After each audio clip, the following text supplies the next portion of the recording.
Bonjour à tous et Merhaba de cette semaine en Turquie. Le droit de manifester est consacré par la Constitution mais n'existe plus de fait pour l'opposition.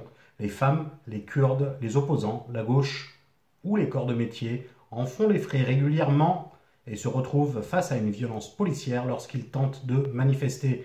Mais la semaine dernière, la Turquie a assisté à la répression d'un mouvement islamiste et une répression très violente. Les rues de la ville d'Adana étaient en effervescence dimanche dernier, lorsque des membres du mouvement islamiste Furkan aient été chargés très violemment par la police après avoir tenté une manifestation dans les rues. Des vidéos de policiers et de policières battant violemment des membres ont fait surface peu de temps après. Nommée Fondation Furkan, cette organisation islamiste ultra-rigoriste est dirigée par son leader et son fondateur Alparslan Kuytul. Partisane de la création d'un califat et de l'application intégrale de la charia, cette organisation est dans le viseur du pouvoir, surtout après la tentative du coup d'État de 2016. Le mouvement est essentiellement implanté dans la ville de Adana et ses membres sont particulièrement actifs sur le web en général et les réseaux sociaux en particulier. Kuytul avait déjà été arrêté en 2018 pour des accusations de création d'une organisation criminelle et de fraude, ainsi que pour soutien à une organisation terroriste. Il a été libéré après avoir purgé 3 ans et a continué à se faire entendre depuis. Le discours de Kuytul concernant la religion et sa pratique est assez similaire aux autres organisations islamistes rigoristes. Mais à la différence de ces derniers, il développe également un discours qui critique le pouvoir, un discours avec une sémantique religieuse qui parle au cœur de la base de l'AKP. Le gouvernement et la fondation Furkan sont publiquement en désaccord depuis un certain temps, mais les images d'une violence inhabituelle ont provoqué de l'embarras dans le camp de l'AKP. Le ministre de l'Intérieur Süleyman Soylu a insisté sur le fait que les membres de la fondation auraient tenté de provoquer la police pour qu'elle les frappe. Il a dit « Depuis 4-5 mois, ce groupe a mené plus de 50 manifestations illégales, non seulement à Adana, mais aussi à Mersin et dans d'autres provinces. Ils sortent dans la rue, ils ont des caméras à la main, ils mettent les enfants et les femmes en avant, ils crachent sur les policiers, ils essayent de les frapper et ils filment les réactions. Le devoir de l'État ici n'était pas de se retirer, mais de rétablir l'ordre public. Bien sûr, la police là-bas aurait dû exercer un peu plus de contrôle. » L'épouse d'Alparslan Kuytul, Semra Kuytul, s'est entretenue avec Mediascope pour donner sa version de l'histoire. Elle a dit « Ils essayent de nous effacer de la société. Lorsque l'AKP est arrivé au pouvoir, ils ont agi comme s'ils allaient protéger et promouvoir les groupes islamiques. Mais nous voyons maintenant qu'aucune de ces promesses ne s'est concrétisée. Ce n'était qu'une question de se plier à certaines données démographiques pour recueillir leur vote. Voilà pourquoi notre fondation n'a jamais été proche de l'AKP. » Pour Ruşen Çakır, certaines images de cette répression sont emblématiques. Il est revenu là-dessus. Ce mouvement a été créé par Alparslan Kuytul, qui est ingénieur de formation, mais qui a aussi fait des études de théologie en Égypte. C'est un mouvement islamiste qui est globalement basé à Adana. C'est un mouvement islamiste, somme toute, assez classique, similaire aux autres qu'on peut retrouver en Turquie ou dans le Moyen-Orient. Et c'est un mouvement qui tente de se développer dans la mesure de ses moyens, mais contrairement aux autres confréries, il ne puise pas ses racines dans l'histoire. C'est un groupe que l'on pourrait qualifier de contemporain. En revanche, il s'est passé quelque chose après la tentative du coup d'État du 15 juillet. Lorsqu'Erdogan a exigé que les confréries islamistes se soumettent totalement à lui, eh bien, ce mouvement a refusé. Et donc, en refusant de rentrer dans le giron d'Erdogan, ce groupe a attiré les foudres de l'État. Et il a subi d'énormes pressions. Mais malgré ça, Kuytul, sa famille et ses supporters n'ont pas courbé l'échine. Ils ont été jugés, Kuytul a été jeté en prison, de nombreux de ses fidèles ont été emprisonnés, leurs foyers étudiants ont été fermés. Et il y a eu plusieurs émissions dans les médias qui étaient dirigées contre eux, ils ont été poursuivis. On a dit que c'était des gulenistes, des provocateurs et bien d'autres choses encore. Mais malgré ça, ils ont gardé leur ligne. Et au final, on se retrouve dans une situation où l'État ne sait plus trop comment gérer la chose. Lorsque Kuytul est sorti de prison, il y a eu une relative accalmie, on avait l'impression qu'il commençait à se faire oublier. Alors, la police a tenté d'empêcher leurs activités dans la ville d'Adana et certains médias en ont un peu parlé. Et bien entendu, Alparslan Kuytul et ses adeptes n'ont pas spécialement montré de l'empathie concernant les violations des droits des autres parties de la population. Et c'est malheureusement quelque chose d'assez courant en Turquie. Chaque groupe pense à ses propres intérêts. Il est évident que le mouvement Furkan n'est pas le seul à subir des violations de ses droits, à être victime de violences policières. Que ce soit les étudiants de l'université de Boğaziçi, les ouvriers, les avocats, les Kurdes, de nombreux groupes sont dans la même situation. On peut dire qu'en Turquie, la plupart des segments de la population est bien servi en termes de répression d'État. Mais à quelques exceptions près, chacun va s'élever contre les injustices qu'il subit lui-même et passera sous silence celles que les autres vivent. Et quand il s'élève contre les injustices qu'ils subissent, il n'hésite pas non plus à interpeller les journalistes comme moi ou les autres, parce qu'il pense qu'on ne réagit pas assez. Et c'est quelque chose d'assez courant. Je me dis que s'ils me critiquent, Mediascope ou moi, alors qu'on tente de parler de leur histoire, je me demande ce qu'ils font à ceux qui les ignorent complètement. Peut-être même que c'est justement parce qu'ils ne peuvent rien dire aux autres qu'ils préfèrent venir m'interpeller, moi ou Mediascope. Revenons à notre histoire. Dans cette histoire, on peut dire plusieurs choses. En un premier temps, il s'agit d'un échec flagrant de l'AKP. On voit bien qu'ils n'arrivent pas à se dépêtrer de la situation dans laquelle ils se sont mis. Ils ont tenté une dernière fois de les réduire au silence avec la violence policière, mais ça n'a pas marché et ça a produit de nombreuses images très frappantes. Certaines de ces images ne sont ni plus ni moins que des images de torture. Ce qu'on a fait à ces gens, à ces femmes, à tout le monde, de manière tout à fait ouverte, ces agressions ont été filmées, et d'après ce que je comprends, ils ne s'attendaient pas à ça. Et même le ministre de l'Intérieur, Süleyman Soylu, a parlé de violences disproportionnées et a annoncé qu'une enquête interne serait ouverte par la préfecture de Adana. Il a été obligé de dire ça. Alors pourquoi je dis même Süleyman Soylu?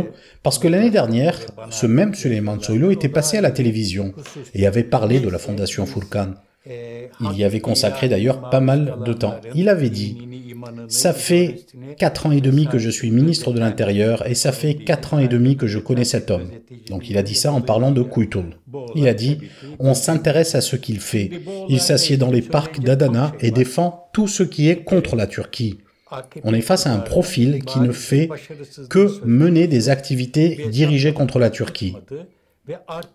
Donc lorsqu'une personne qui est décrite comme traître, comme ennemie de la Turquie par le sommet de l'État, essaye de faire une déclaration de presse et une manifestation, je pense qu'il est normal qu'on s'attende à ce que la police ait ce type de réaction. Mais est-ce que la police se comporte de telle sorte uniquement avec la fondation Furkan? Bien sûr que non. Il se comporte comme ça avec tout le monde en Turquie. À peu près toutes les personnes qui veulent manifester, qui ont une objection à émettre, qui veulent utiliser leur droit constitutionnel de manifester, se voient opposer une violence policière, une violence disproportionnée. Et dans ce cas précis, les images sont accablantes. Mais ils n'hésitent pas à employer ces méthodes. Et cela montre que le pouvoir est désespéré. En revanche, cette fois-ci, j'ai constaté que des personnes qui sont proches du pouvoir et qui jusqu'à présent n'avaient pas émis des objections à la violence employée par l'État, eh bien certaines de ces personnes ont publiquement affiché leurs doutes, leurs questionnements. Ils ont dit, est-ce que c'était vraiment nécessaire d'être aussi violent? Est-ce que ce ne serait pas un peu trop disproportionné? Et la raison principale à ça, c'est la photo devenue virale de la policière voilée. C'est une photo frappante qui a déclenché un débat. Je voudrais vous lire ce tweet de Nihal Olçok. Alors, qui est Nihal Olçok? C'est la veuve de Erol Olçok, un ancien conseiller en communication qui était très proche d'Erdogan. Il a perdu la vie lors de la tentative du coup d'État du 15 juillet. Il a été tué par les putschistes sur le pont. C'est également un ami. Et donc, Nihal Olçok et sa veuve, eh bien, elle fait désormais de la politique dans le parti Gelecek d'Ahmet Davutoğlu. Nihal Olçok dit « Ne frappe pas ma fille, ne frappe pas. Cette matraque fait très mal. On le sait bien, nous qui avons reçu ces coups de matraque, afin que tu puisses mettre cet uniforme et tenir cette matraque avec ton voile. Un jour, tu auras honte de cette photo. » Il y a donc eu un débat sur cette photo. Alors, certains ont dit qu'il n'était pas important que cette policière soit voilée et que ce qui était important et mal était ce que faisait la police, quel que soit l'habit de la personne qui frappe ou de la personne qui se fait frapper. Et je pense qu'ils ont globalement raison. Mais force est de constater que ce que dit Mme Nihal Olchok est aussi symboliquement très fort. Ceux qui sont au pouvoir depuis 20 ans en Turquie étaient venus avec une promesse, celle de mettre fin aux injustices vécues par les personnes pieuses et donc par les femmes voilées. Et au final, l'État est le même État. La police est la même police. La seule chose qui change, ce sont les victimes de ces injustices et ceux qui appliquent ces injustices. Mais la manière, elle, ne change pas. En conséquence, il ne sera pas facile d'oublier facilement cette photo. Je répète donc que le fait que cette femme soit voilée ou pas, et que les victimes soient voilées ou pas, cela ne change rien à l'affaire. Mais quand on regarde de plus haut, symboliquement, ce qui s'est passé à Adana apparaît comme l'antithèse du discours traditionnel du régime d'Erdogan. Pour de nombreux observateurs, Erdogan réussit pour l'instant à gérer de manière plutôt habile les répercussions de la guerre entre l'Ukraine et la Russie. Et dans le front intérieur, des changements sont aussi attendus. Les efforts diplomatiques du président Erdogan se poursuivent. Cette semaine, Erdogan a accueilli le Premier ministre néerlandais Mark Rutte à Ankara. Hier, il a assisté au sommet de l'OTAN à Bruxelles, où il a eu une brève conversation avec le président Biden. Les autres dirigeants qu'Erdogan a reçus ce mois-ci ont été le président polonais et le chancelier allemand. Auparavant considéré comme belliqueux par l'Occident, le président et chef de l'AKP Erdogan a commencé à revoir sa politique étrangère à partir de la fin de l'année 2021. Depuis, il mène une activité intense pour trouver une solution diplomatique à la guerre entre la Russie et l'Ukraine. Alors qu'il tourne une nouvelle page dans les relations extérieures, le parti AKP dont il est le président fait de même en Turquie. Un nouveau projet de loi électorale devrait être voté dans les prochaines semaines, visant à éliminer l'influence politique des alliances de partis dans le processus électoral turc. Le projet de loi prévoit d'abaisser le seuil électoral à 7%, ce qui pourrait peut-être empêcher l'allié de l'AKP, le MHP, d'obtenir des sièges au Parlement. Cette initiative a déclenché des spéculations selon lesquelles l'AKP pourrait essayer d'abandonner le MHP en tant que partenaire. Si Devlet Bahçeli, l'allié du parti d'extrême droite MHP, est aujourd'hui le plus fervent soutien d'Erdogan, les relations n'ont pas été toujours cordiales. Quelques années auparavant, le même Bahçeli mettait Erdogan et le PKK dans le même sac avant d'opérer une volte-face. La Turquie a été une terre de refuge pour des millions de réfugiés qui ont fui les pays du Moyen-Orient. Quelques milliers d'Ukrainiens sont également arrivés après l'invasion russe en Ukraine. Désormais, ce sont les oligarques qui choisissent la Turquie pour se mettre à l'abri des sanctions. Après les millions de réfugiés, les réfugiés avec des millions. Les oligarques russes commencent à ancrer leurs méga-yachts en Turquie, alors qu'ils tentent d'éviter les sanctions imposées après l'invasion de l'Ukraine par la Russie. Cette semaine, le contributeur de Mediascope et observateur de navire Yuri Shik a partagé des images du yacht Eclipse qui coûte 1,2 milliard de dollars et qui appartient à l'oligarque russe Roman Abramovich à Marmaris en Turquie, tandis que son autre yacht, Solaris, est amarré à Bodrum. Le yacht Universe de l'ancien Premier ministre russe et vice-président du Conseil de sécurité nationale, Dmitri Medvedev, a également été vu à Marmaris cette semaine. Quant au super yacht Polaris de 70 mètres, propriété du millionnaire russe Maxime Choubarev, il est désormais ancré à Göcek, à Fethiye. Outre les yachts des oligarques, la Turquie accueillerait également l'homme qui a créé les conditions pour que ces milliardaires prospèrent. Selon le journal économique russe Kommersant, Anatoly Chubais aurait été aperçu dans les rues d'Istanbul. Celui qui avait recruté Vladimir Poutine au Kremlin et organisé les privatisations ruineuses de l'ère post-soviétique s'était opposé à la guerre et avait démissionné de son poste d'envoyé spécial. Entre les yachts, les oligarques et leurs créateurs, la boucle est bouclée. En 2018, des ouvrières et des ouvriers de Flormar à Gebze avaient défrayé la chronique. Plus d'une centaine d'entre eux avaient été licenciés après avoir voulu se syndiquer. C'est maintenant une affaire qui est traitée par les tribunaux français. Un conflit syndical en Turquie fera-t-il l'objet d'un procès en France? C'est en tout cas ce qui se profile. 2 ONG et un syndicat sont à la manœuvre.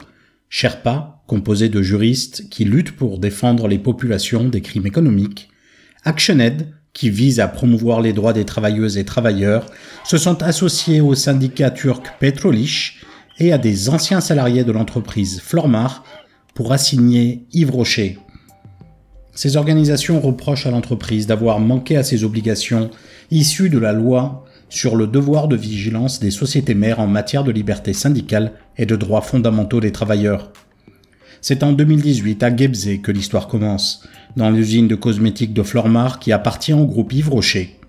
Des ouvriers veulent se syndiquer pour faire valoir leurs droits et une section locale du syndicat Petrolish voit le jour.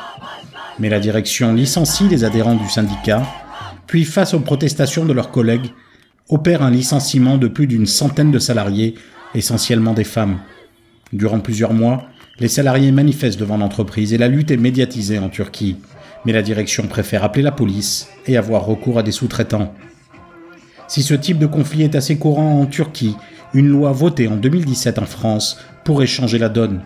Selon la loi nommée « Le devoir de vigilance des sociétés mères », une entreprise peut être jugée en France si ses filiales à l'étranger ne respectent pas les droits humains. Désormais, il appartiendra à la justice française de décider si oui ou non Yves Rocher a manqué à ses obligations. Les ouvrières, elles, ne désespèrent pas. Merci à tous de nous avoir écoutés et à la semaine prochaine.